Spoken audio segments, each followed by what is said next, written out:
오늘 본문에 보면 지금 현재 유다의 상황이 우리나라와 매우 흡사한 상황인 것을 알 수가 있습니다. 우리나라가 강대국들의 틈바구니 속에서 외교, 국방, 그리고 경제 모든 방면에 어려움을 당하고 있습니다. 그런데 유다라고 하는 나라도 바벨론에서 돌아와서 예루살렘 성전을 조그맣게 건축을 하였지만 주변에 있는 강대국들이 이제 엿보면서 그 유다를 무너뜨릴 시간을 찾고 있었습니다. 그 유다는 참으로 연약하기 이를 데 없는 그러한 민족이었기 때문에 방법이 없었습니다.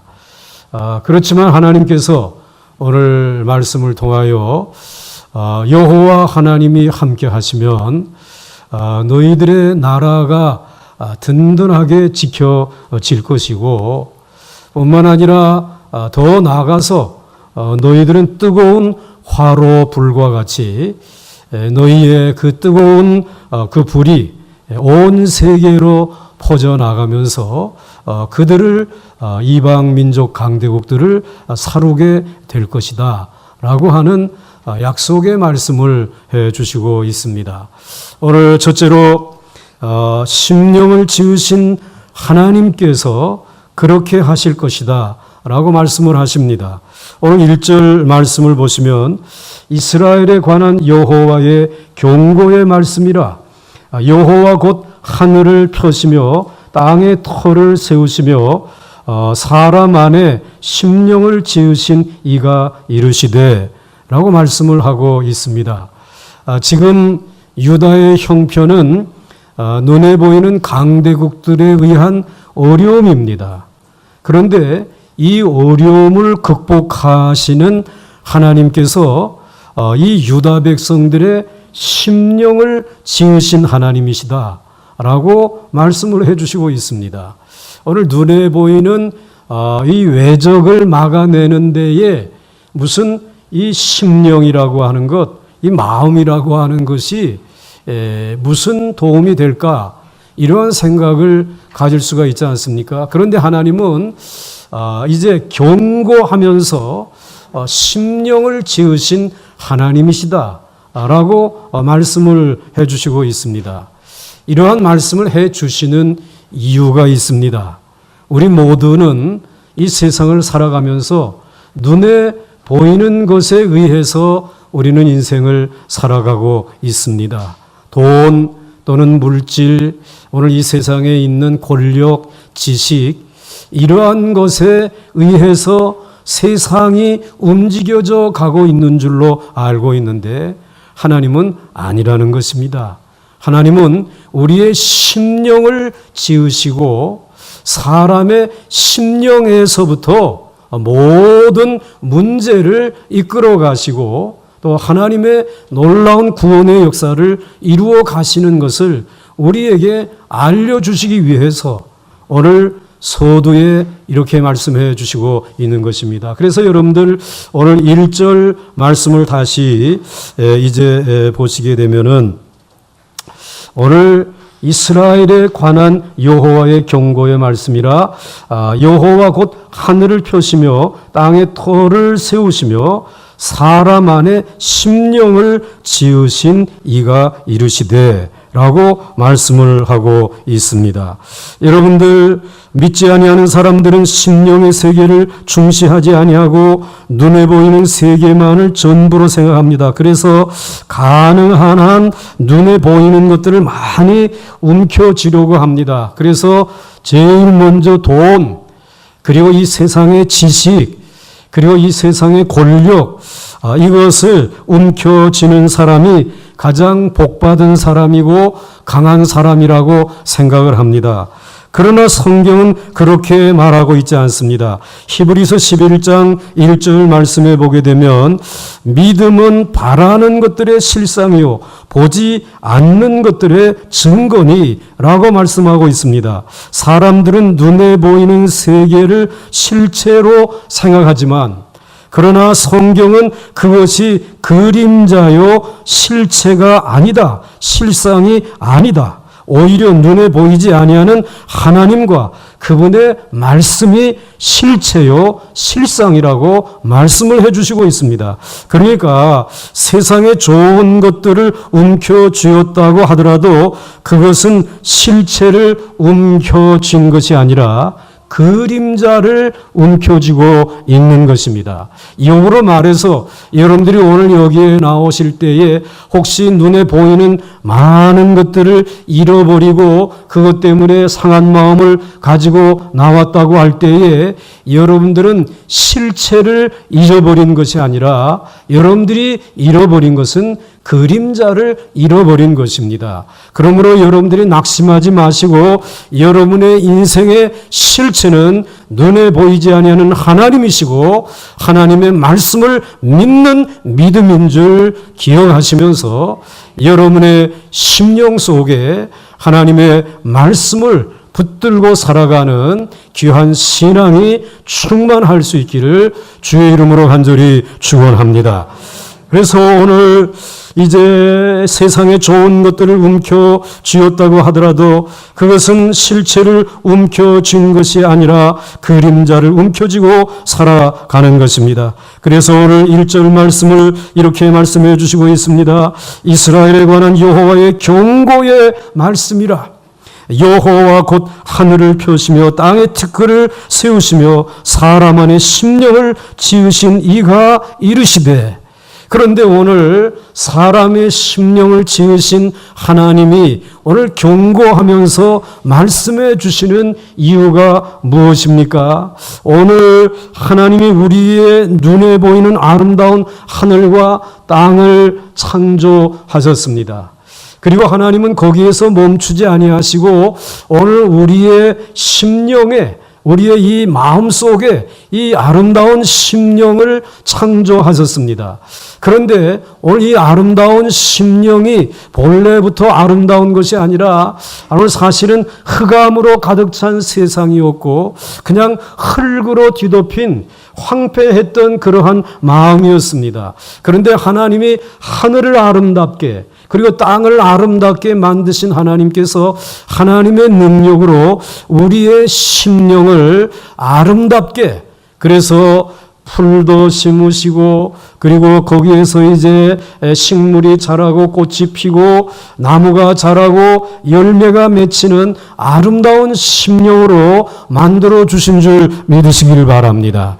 그런데 이렇게 아름다운 심령으로 하나님이 만들어 주셨는데 오늘 우리들이 사는 세상을 보게 되면 우리의 이 아름다운 마음이 마치 무엇과 같이 되어졌느냐면 저 달나라나 또는 저 화성에 우주선을 타고 갔을 때에 그것의 영상을 우리에게 비추어 주지 않습니까?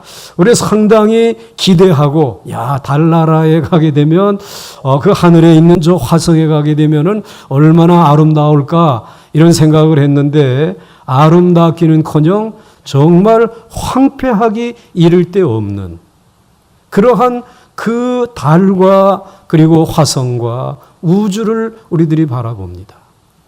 그런데 그렇게 실망의 눈초리를 가지고 바라보고 있던 우리들에게 그 우주에 가 있는 그 우주인이 지구를 내려다보고 그리고 사진을 찍은 것을 전송해 주지 않습니까?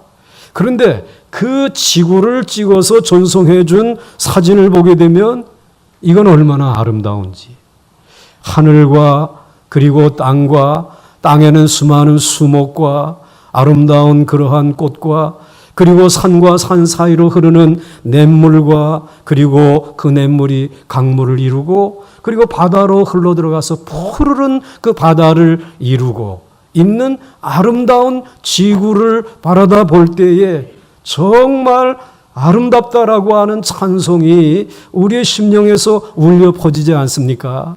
그런데 그 지구의 아름다움과 같이 오늘 온 세계의 우주는 다 황폐하여졌지만은 지구는 아름다운 것처럼 여러분 우리의 몸도 사실은 황폐한 몸입니다.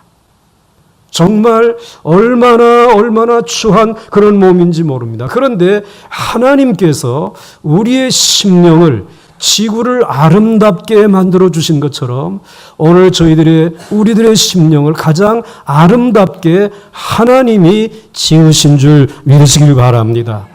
그런데 여러분 죄가 들어오면서 아름다운 지구가 황폐하게 이제 파괴되어지더니 그리고 이 지구가 황폐하게 파괴되어지는 것처럼 오늘 죄는 우리들의 아름다운 마음에도 들어와서 우리의 가장 아름다운 우리의 마음도 황폐하게 만들어버린 것입니다. 이 죄라고 하는 것이 들어와서 이 탐욕이라고 하는 것이 들어와서 오늘 우리의 아름다운 마음을 추하게 황폐하게 만들어 버렸다라고 하는 것입니다. 그렇기 때문에 우리는 우리의 마음의 낙원을 잃어버린 사람들입니다. 심령의 아름다운 낙원을 상실한 사람들입니다. 오늘 사랑하는 성도 여러분, 심리학자들의 이야기를 들어보게 되면 내면의 세계에 대해서 이야기해 주시는 것을 우리들이 들을 수 있습니다. 많은 심리학자들이 인간의 마음에 대해서 연구를 많이 했지만은 아직 인간의 마음에 대해서 정확하게 많은 것을 말해주지 못하고 있는 것이 현실입니다. 불과 얼마 전까지만 해도 사람들은 우울증 또는 여러분들 조현병과 같은 것들은 병으로 인정하지 않았습니다. 그저 병이라고 하게 되면 배가 아픈 거, 그리고 뭐 뼈가 부러지고 뭐 어디가 이제 부서진 것만 이걸 병으로 생각하고 그것만 고칠 생각을 했습니다. 몸은 멀쩡한데 마음이 아프다. 배부른 소리 하고 있구먼. 이렇게들 사람들이 생각했습니다. 그런데 요즘에 우리의 생각은 그렇지 않습니다. 몸의 병보다 정신의 병이 더 심각하다고 하는 사실을 깨달아 알게 되어지는 것입니다. 이 타락 이후에 죄는 자연을 황폐하게 만들었습니다. 그러나 그보다 더 심각한 문제는 인간의 마음을 깊이 병들게 했다라고 하는 것입니다. 그래서 만군의 대사 되시는 예수님께 많은 사람들이 병 고침받기 위해서 나왔을 때에 예수님께서는 그들에게 병 고치는 말씀을 하지 아니하시고 내 죄사함을 받았느니라. 그리고 내 믿음이 너를 구원하였느니라. 이런 말씀을 해주신 것입니다. 이 눈에 보이지 아니하는 심령을 먼저 예수님께서는 치료하시기 위해서 내 죄가 사하여졌고 내 믿음이 너를 구원하였다라고 하는 말씀을 먼저 하셨습니다. 어느 날 사람들이 예수님에게 이 중풍병을 앓고 있는 사람을 침상에 메어 가지고 지붕을 뚫고 그리고 내려보냈습니다. 너무 사람들이 예수님에게 이제 몰려 나와 있기 때문에 그 방법밖에 없었습니다. 그래서 이 침상에 누운 중풍병 환자를 보고 우리 예수님께서 마가복음 2장 5절 말씀에 보면은 이렇게 말합니다. 예수께서 그들의 믿음을 보시고 중풍병자에게 이르시되 작은 자야 네 죄사함을 받았느니라 라고 말씀하고 있습니다. 여러분 오늘 이 지금 중풍병자가 예수님에게 왜 나왔습니까? 죄사함을 받으려고 나온 것이 아니라 중풍병을 고침받기 위해서 나온 것입니다. 그런데 오늘 예수님은 그에게 죄사함을 선포하셨습니다. 그러나 아직 병이 낫지 않았습니다. 죄사함을 선포하였지만 그는 뭐 여기에서 특별한 어떤 환상을 보고 그리고 어떠한 놀라운 이제 뭐 이 회개의 마음이 있어 눈물을 쏟아내거나 이러한 변화가 전혀 없었습니다. 그냥 전과 같이 침상에 누워 있었습니다. 그러나 이 선포에는 엄청난 큰 효과가 있었습니다. 주님이 이렇게 선포하심으로써 그가 이때껏 살면서 지은 죄 전부 사하여졌고 황폐하고 더러워졌던 마음이 깨끗하게 치유되었습니다. 비록 사지는 움직일 수 없는 중풍병자이지만 그의 영혼은 얼마든지 하나님 앞에 나아가서 기도할 수 있는 놀라운 상태로 변화되었고, 그래서 하나님께서 주시는 은혜를 받을 수 있는 상태로 바뀌어진 것입니다. 침상 위에서 온 세상의 주재자가 되시는 하나님을 만나며 기도로 세상을 움직일 수 있는 자격을 얻게 되어진 것입니다. 그는 병을 고쳐달라고 하는 작은 은혜, 푼돈처럼 작은 은혜를 구하였습니다. 그런데 예수님은 죄를 사해 주심으로 하늘나라에 엄청난 재산을 물려주셨습니다. 그리고 사람들에게 질문을 하게 되었습니다. 마가복음 2장 9절의 말씀입니다. 이것은 여러분들에게도 질문하는 질문입니다. 여러분 스스로가 한번 대답해 보시기 바랍니다. 중풍병자에게 첫째, 내 죄사함을 받았느니라 하는 말과 둘째, 일어나 내 상을 가지고 걸어가라 라고 하는 말 중에서 어느 것이 쉽겠느냐? 이것을 거꾸로 말하게 되면 내 죄사함을 받았느니라 하는 말과 일어나 네 상을 가지고 걸어가라고 하는 말 중에 어느 것이 어렵겠느냐라고 하는 질문도 되어지는 것입니다. 여러분, 우리가 생각할 때는 죄사함을 받는 일보다 병 낫는 일이 더 어려운 것 같고, 또 이 병 낫는 이 일을 다른 말로 표현하게 되면 오늘 취직하기가 얼마나 어렵습니까? 그러니까 내 죄사함을 받았느니라 라고 하는 말보다는 오늘 일어나서 내가 취직이 됐으니까 춤추면서 걸어가라 라고 하는 말, 이 취직이 더 어렵고 병을 고침받는 일이 더 어렵게 여겨지고 망했던 사업을 다시 일으키는 이 일이 더 어렵고 집을 나간 자식을 돌아오게 하는 일이 더 어려운 것처럼 우리는 여겨집니다.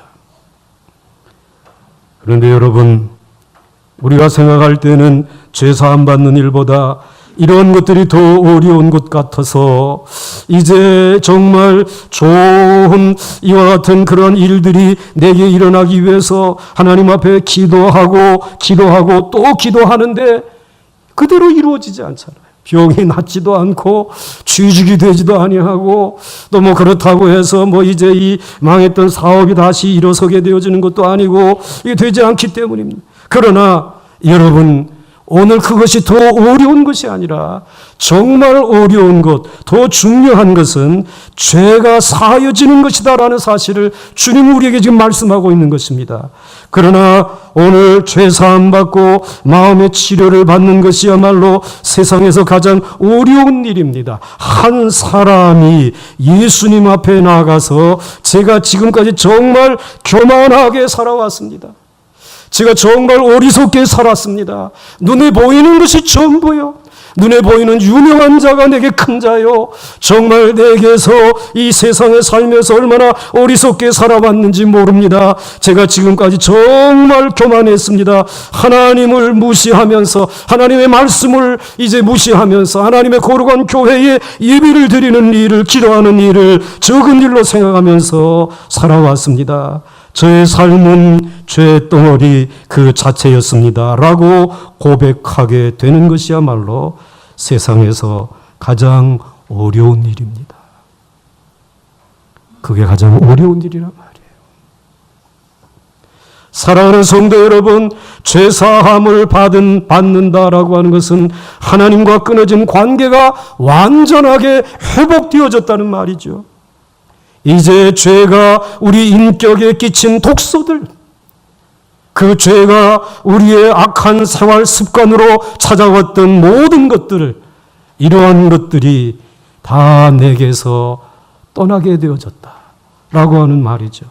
그러므로 예수님 앞에 나가 죄사함을 받는 사람이야말로 세상에서 최고로 어려운 문제를 해결함 받은 것입니다. 그리고 이 세상과 오늘의 세상에서 받을 수 있는 모든 복을 받은 것입니다. 아무도 아멘 아당하다가 겨우 한두 사람이 아멘하지 않았습니까? 제가 다시 한번 읽겠습니다. 그러므로 예수님 앞에 나가 죄사함을 받는 사람이야말로 세상에서 최고로 어려운 문제를 해결함 받은 사람인 줄 믿으시길 바랍니다. 그리고 이 세상과 그리고 모든 세상에서 오는 세상에서 받을 수 있는 모든 최고의 축복을 받은 사람인 줄 믿으시기 바랍니다. 죄사함만 받고 나면 나머지 문제들은 얼마든지 하나씩 정복해 나갈 수 있습니다. 지금 오늘 본문의 말씀의 흐름대로 말하게 되면 심령만 새로워지게 되면 이 세상에 만나는 어떠한 강대국의 공격과 어려움 속에서도 하나님께서는 너희를 지킬 것이라는 것이죠. 너희를 버리지 아니할 것이라는 것이죠. 내가 너희를 도와줄 것이라고 하는 모든 문제가 해결되어질 것이라는 말씀입니다. 사랑하는 성도 여러분, 그래서 바벨론에서 돌아온 유다 백성에게 하나님은 경고하시는 것입니다. 이스라엘이 주변 나라들에게 이제 삼키움을 받을까봐 두려워하는 이들에게 경고하시는 것입니다. 그 눈에 보이는 주변 나라들의 힘이나 지식을 두려워하지 말고 너희의 심령을 들여다보고 성전에 나가서 그 죄악을 씻으면 하나님과의 모든 관계가 회복되어서 성령의 불로 뜨거워진 화로가 되면 절대로 망하지 않는다. 너희를 집어삼킨 이방 나라들이 화로를 삼켰기 때문에 아이고 뜨거워라고 뱉어내게 될 것이다 라고 하는 말씀입니다. 둘째로 심령이 새로워진 이들이 모인 교회와 그리고 세상의 관계를 세 가지 비유로 말씀을 해주시고 있습니다. 첫째로 취하게 하는 잔이라고 비유를 하고 계세요. 2절 말씀을 보시게 되면은 보라 내가 예루살렘으로 즉 교회로 그 사면 모든 민족에게 즉 세상을 말하는 거죠. 취하게 하는 잔이 되게 할 것이다. 그러니까 여러분들 심령이 하나님에 의해서 아름답게 이제 지어진 자들, 다시 재창조되어진 이 자들은 이제 세상 사람들이 볼 때에 취하게 하는 잔과 같다라고 비유를 하고 있습니다. 여러분 독한 술을 마시게 되면 먼저 이제 세상이 빙빙빙 돌죠. 그리고 말이 어눌해지게 되고 그리고 이제 이 빙빙 돌아가니까 앞에 있는 사람을 이제 한 방 내려치려고 공격을 할 때에 이 빙빙 돌아가고 있으니까는 분명히 그 사람의 얼굴을 가격했는데 그 옆에 있는 기둥을 가격을 하고 자기의 손이 더 아프게 되지 않겠습니까? 그러니까 오늘 이 예수 믿는 사람들은 세상밖에 모르는 이들에게 취하게 하는 잔과 같다라고 비유를 말씀해 주시고 있어요. 그와 마찬가지로 세상 사람들은 그리스도인의 정체를 제대로 파악하지 못합니다. 믿는 자들에게는 그들이 도무지 이해할 수 없는 비밀이 있습니다. 그래서 그들은 믿는 자들은 도대체 어떤 사람들인가? 이 믿는 사람들은 도대체 무슨 재미로 살고 무슨 힘으로 사는 사람들인지 모르기 때문에 공격하려고 해도 제대로 공격할 수가 없습니다. 이에 대해서 사도 바울은 고린도전서 2장 14절 말씀에 이렇게 설명해 주시고 있습니다. 육에 속한 세상 사람은 하나님의 성령의 일들을 받지 아니하나니 이해할 수 없나니 이는 그것들이 세상에 사는 그에게는 어리석게 보임이요 또 그는 그것들을 알 수도 없나니 그러한 일은 영적으로 분별되기 때문이라 라고 말씀하고 있습니다.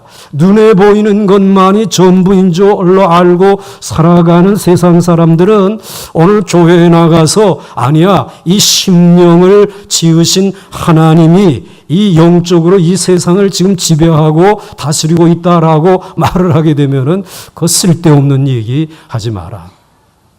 이해를 못하는 것입니다. 왜? 그들은 육에 속한 사람들이기 때문에 그렇습니다. 믿지 않는 세상 사람들은 세상에 있는 것들이 전부인 줄로 알고 있습니다. 그래서 목표는 저들은 분명합니다. 좋은 학교 나와야 돼. 좋은 회사에 들어가야 돼. 승진하는 것, 그리고 연봉 많이 받는 것, 좋은 집을 짓고 살아가는 것, 이와 같은 것이 목표가 분명합니다. 그런데 그런 눈으로 그리스도인들을 보게 되면 도대체 무엇 때문에 살아가는 사람들인가?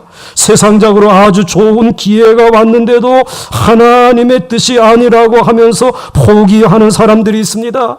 이 다니엘과 같은 사람이 바벨론에 사로잡혀 가서 많은 젊은이들이 그 느부갓네살 왕에게 스카웃되어져 가지고 그 왕궁에서 이제 교육을 받으면서 앞으로의 미래의 지도자로 나설 수 있는 그런 길이 열려졌습니다. 그래서 왕이 제공하는 기름진 음식을 먹으라고 하는데도 이건 하나님의 뜻이 아니니까, 하나님이 가라고 하시는 길이 아니기 때문에 나는 그거 안 먹겠습니다. 나는 그냥 깨끗한 채소만 먹겠습니다. 이렇게 이야기를 하는 것입니다.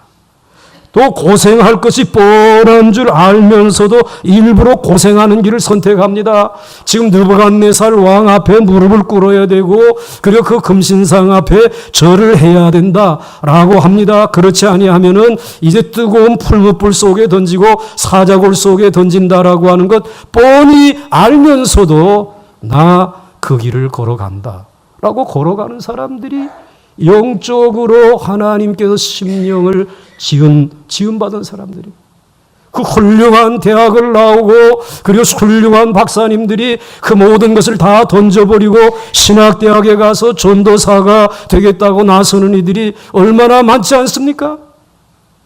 그런데 세상 사람들의 눈으로 보게 되면 정말 그리스도인들이 중요시하는 것들은 그들이 보기에는 아무 가치도 없는 것 같습니다. 그러니까 도무지 이해할 수가 없는 것입니다. 자신들은 돈과 권력의 힘으로 사는데 그리스도인들은 그런 것이 없이도 얼마나 당당하게 사는지 모릅니다. 내 아버지가 장관이냐? 아닌데요. 그럼 너희 아버지가 국회의원이냐? 아닌데요. 그럼 너희 아버지 뭐 하는 분이냐? 교회 집사인데요. 교회 집사는 뭐 하는 사람이냐? 교회에 주차 안내하는 사람인데요. 마치 굉장한 빽이 있는 사람처럼 아주 당당하게 자신만만하게 그렇게 이야기를 한단 말이죠. 그러니까 믿지 아니하는 사람들은 이해할 수가 없는 거예요.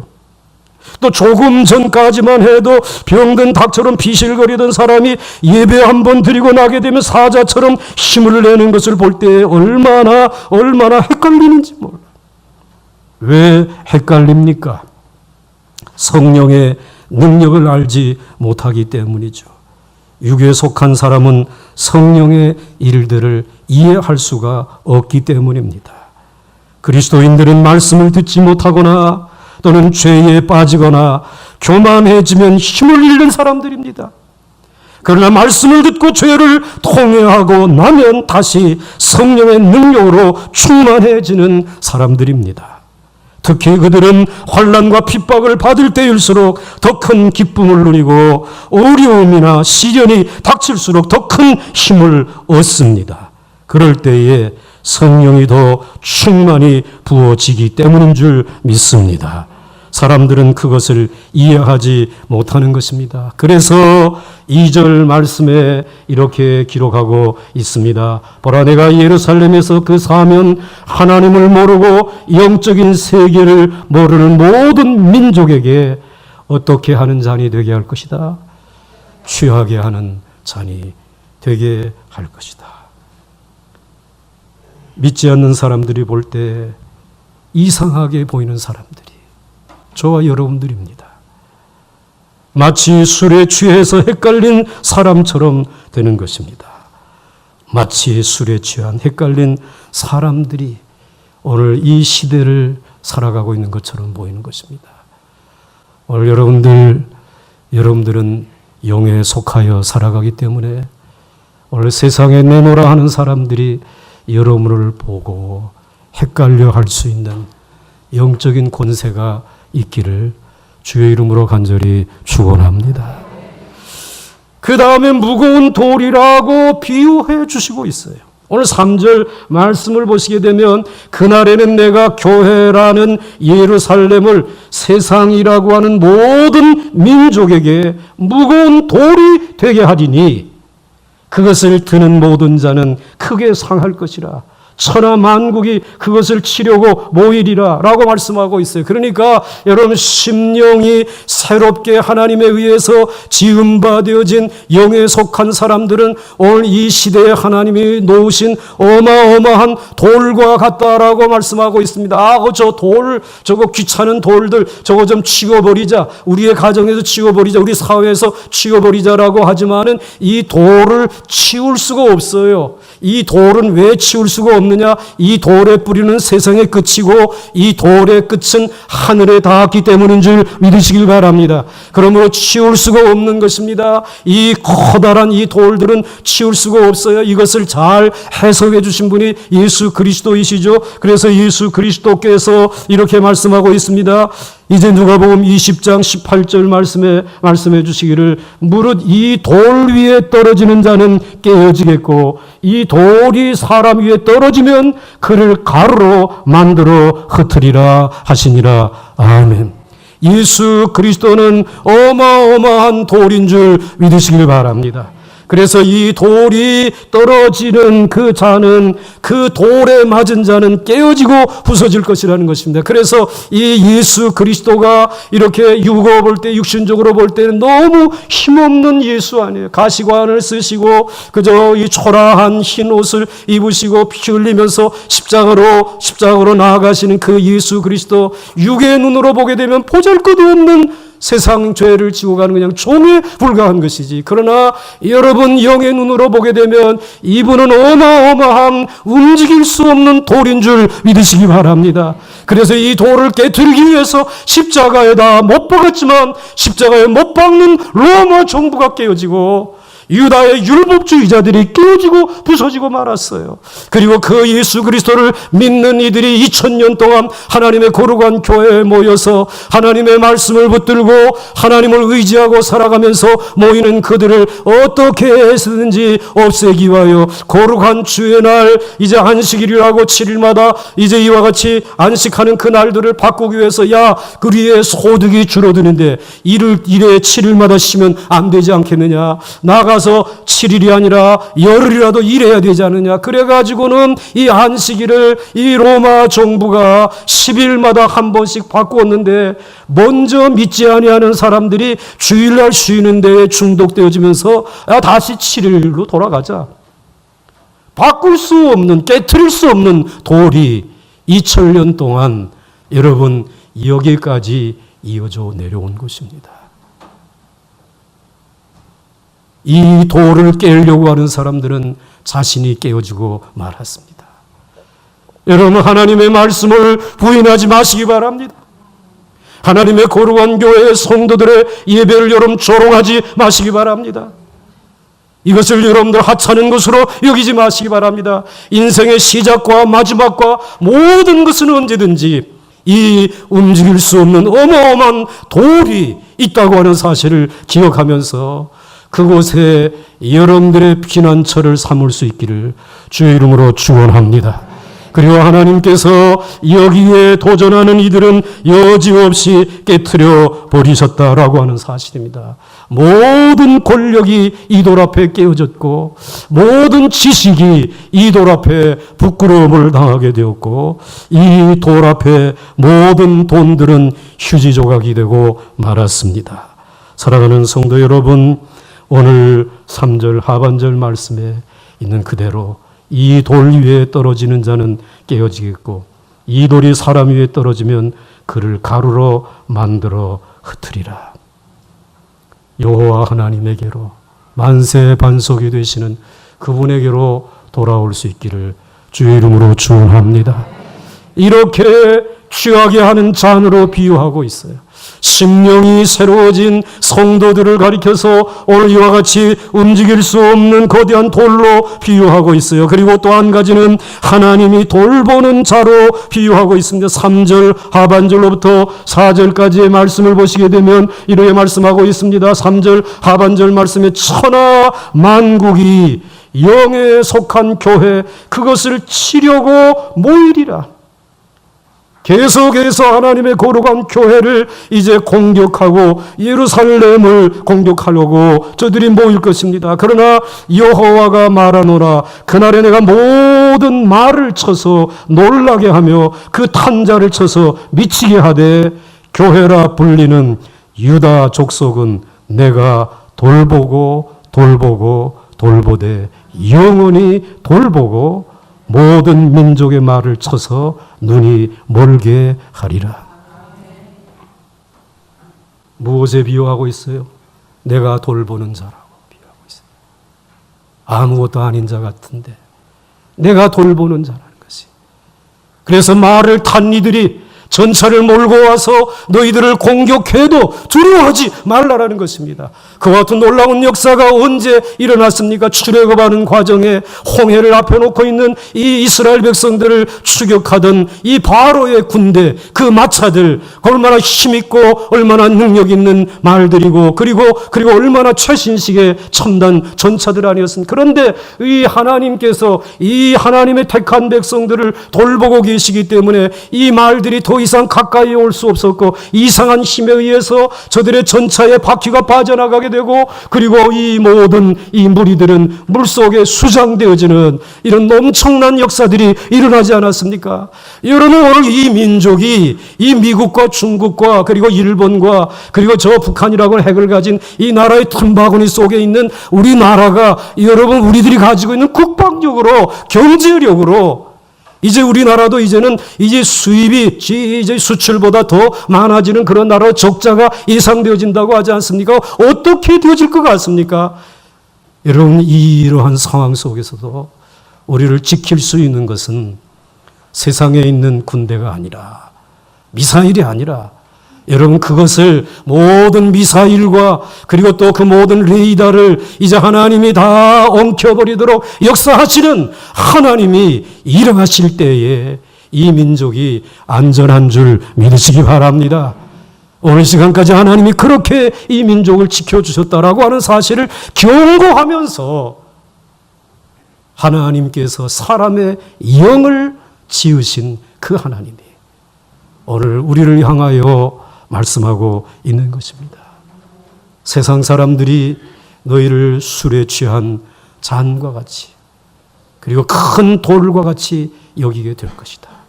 그리고 너희들이 이 세상에 살면서 정말 하나님이 돌보고 계시다라고 하는 사실들을 모든 민족이 알게 되어질 것이다 라고 말씀하고 있습니다. 여러분의 심령을 주님에게 맡기시기를 바랍니다. 여러분의 자녀들 그들의 심령을 하나님에게 맡기시기 바랍니다. 이제 하나님께서 이렇게 비유로 말씀해 주시고 마지막으로 하나님이 이제 축복해 주시는데 너희를 뜨거운 화로가 되게 해 줄 것이다. 오늘 5절과 6절의 말씀은 이렇게 말씀을 해 주시고 있습니다. 하나님의 말씀을 믿고 심령이 새로워진 교회에 속한 유다의 우두머리들이 이게 복수예요. 그러니까 이것은 어떠한 한 사람을 말하는 것이 아니라 하나님의 말씀을 믿고 심령이 새로워진 오늘 교회에 속한 여러분들을 말하는 것입니다. 여러분들의 마음속에 이르기를 예루살렘 주민이 그들의 하나님 만군의 여호와로 말미암아 힘을 얻었다 할지라. 이제 오늘 세상 모든 사람들과 예루살렘에 있는 이들이 이제 이 일컬어 말하기를 오늘 이 하나님의 거룩한 백성들 심령이 하나님의 은혜 안에 새로워진 자들을 만군의 여호와로 말미암아 힘을 얻은 자들이다 말이에요. 오늘 여러분 하나님에게 심하다 때마다 힘을 얻을 수 있기를 주의 이름으로 축원합니다. 우리는 그래야 오늘 이 세상을 살아갈 수 있습니다. 그리고 여러분들 오늘 7, 6절 이하의 말씀을 보게 되면 이렇게 말씀하고 있습니다. 이제 6절 이하의 말씀에 이렇게 말씀하고 있죠. 그날에 내가 유다 지도자들을 나무 가운데 뜨거운 화로와 같게 하여 곡식단 사이에 밝은 횃불을 같게 하리니 그들이 그 좌우에 에워싼 육에 속한 모든 민족들을 불사를 것이요 예루살렘 사람들은 다시 그 본 곳 예루살렘에 살게 되리라. 아멘. 뭐라고 말씀하고 있습니까? 이제 내가 너희들에게 축복해 주겠다. 너희들의 심령에 내가 이제 함께하면서 이와 같이 귀한 잔과 같고 큰 돌과 같고 그리고 하나님이 돌보시는 이와 같이 비유되어진 너희들에게 성령의 불을 내려주셔서 너희의 심령 속에 뜨거운 화로와 같은 불을 주시겠다라고 하는 것이 밝은 횃불과 같은 불을 너희들의 마음에 주시겠다라고 하는 것입니다. 이것은 이제 오순절날 마가의 다락방에 성령이 임한 것을 우리에게 의미하는 것입니다. 다음 주일은 성령 강림주일입니다. 마가의 다락방에 120문도 보잘것없는 이들이 주님의 말씀을 의지하고 주님의 약속하신 보혜사 성령을 기다리라고 하는 이들이 하나님 앞에 회개하고 전혀 기도에 힘쓸 때 성령이 불과 같이 임한 줄 믿으시기 바랍니다.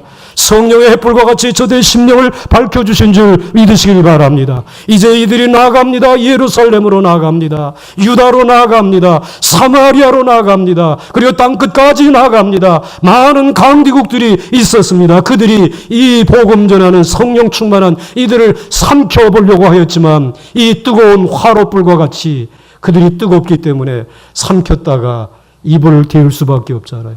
온 몸이 불탈 수밖에 없잖아요. 그러니까는 토하여 낼 수밖에 없어요. 하나님이 그런 복을 주시겠다라는 것이에요. 여러분이 오늘 이 시대에 이 뜨거운 화로 뿌린 줄 믿으시기 바랍니다.